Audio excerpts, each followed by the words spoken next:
Hello everyone and welcome back to the channel Click Tips. So in the previous video we saw that we needed to calculate the month from the sales order date in order to build this type of chart requested by the users. Let me quickly show you what that looks like. In the fact table I added calculated date fields such as year, month, quarter, week and day. Now let's see what happens when we use these dates directly from the fact table without adding a calendar table. If I move to the sheet and I look at the total revenue per month chart, I can see data for January, February, and April. But there is a problem here. The chart doesn't show that we're missing a month between February and April.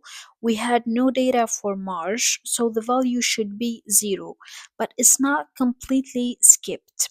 This is misleading. It hides the gap in the data and gives you a false impression of the sales trend.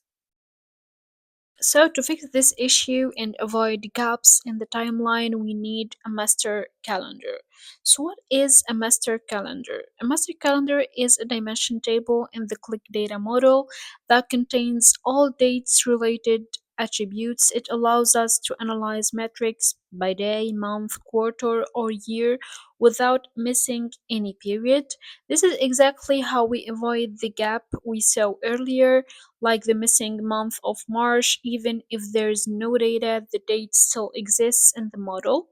Another key benefit is consistency. The master calendar gives us standardized date formats across the entire application, which means we can safely use dates in chart filters and KPIs without worrying about a formatting issue.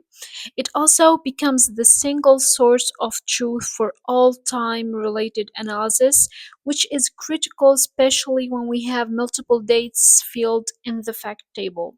And finally, with a master calendar, we avoid complex date logic in set analysis. The model becomes cleaner, performance improves, and dashboards are much easier to maintain. Now that you understand why it's essential, let's start building the master calendar together.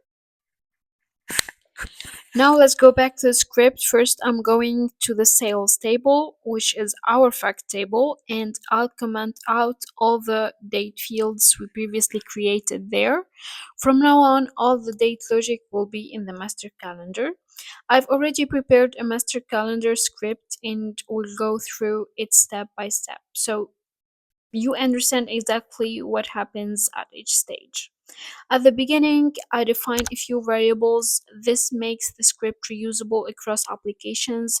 You just need to change the fact name table, the date field name, and the calendar table name, and it works automatically. You can even store the script in an external QVS file and include it in all your apps, so you always use the same standardized calendar logic.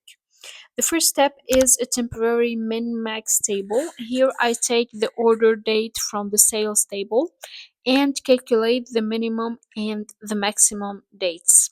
Then I store these values in variables, one for the minimum and one for the maximum. This gives me the full date range of data.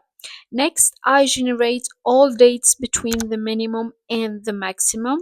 This is the key point. Even if there is no data for a specific date, that date still exists in the model, so there are no gaps anymore.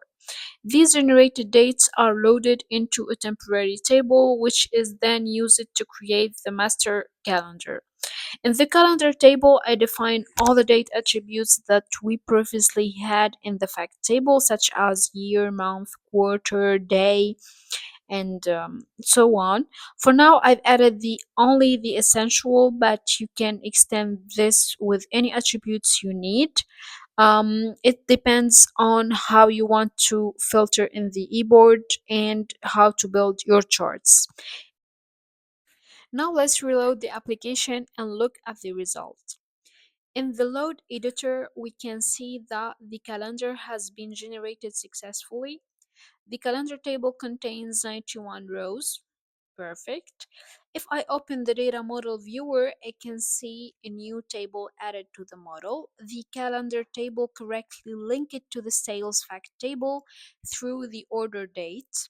And here I have all my date attributes. Now let's go back to the same chart, total revenue per month. This time, instead of using the month from the fact table, I'll use the year month field from the calendar. And now you can clearly see the real revenue trend. We have values for January, February, zero revenue for March, and then data again for April. The zero in March is important. Maybe the business was closed, maybe it was holidays period, I don't know, but now the gap is visible and users can actually investigate it. This is a real life behavior, and this is exactly what was hidden before. If I update the dimensions also in the filter pane by adding the year month and the year as a filter, now I have all my timeline complete, and that's it. And this is how a master calendar works.